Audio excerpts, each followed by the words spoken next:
Do you have people around you who are always thinking negative, always expecting the worst, always focused on the problem, never the purpose?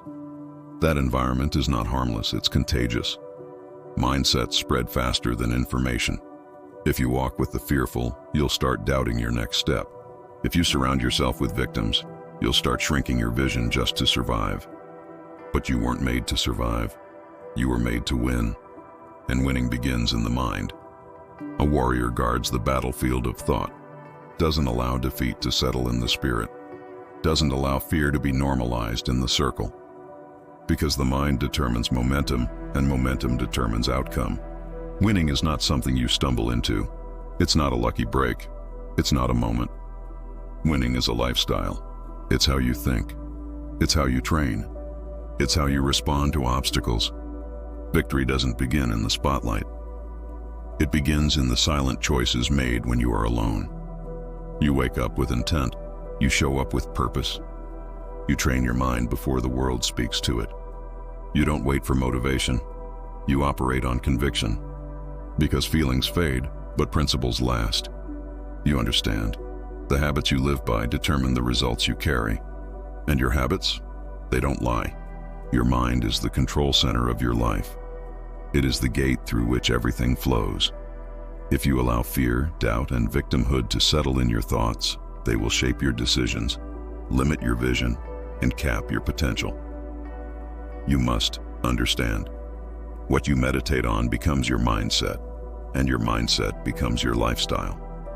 If you constantly rehearse failure in your mind, you will walk into rooms expecting defeat. But if you train your mind to think with boldness, with clarity, and with faith in your ability to rise, you begin to shape a future that responds to your belief, not your fear. The battle isn't around you, it's within you. That's why in this creed of warriors we focus on mind, body, and spirit, the holistic warrior. Because true power is never one-dimensional. It flows from wholeness. You were never designed to be a victim.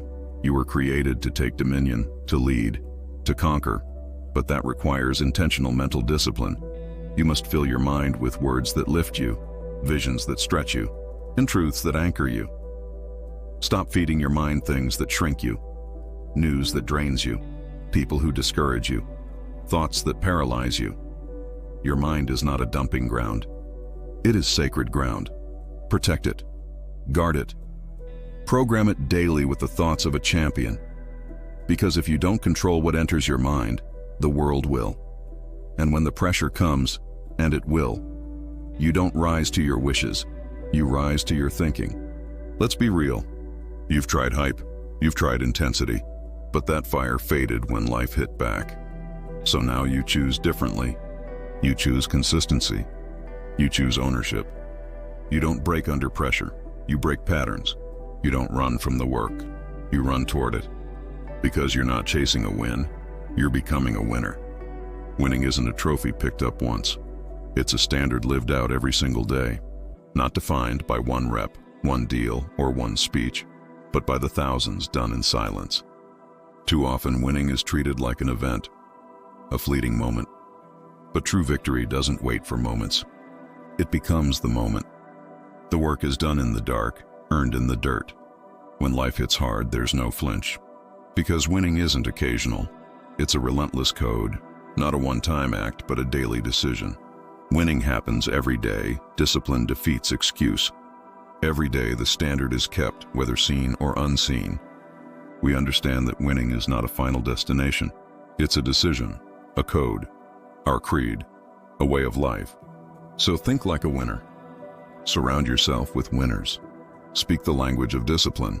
Act from principle, not pressure. Because in this creed, winning is not an event, it is our lifestyle.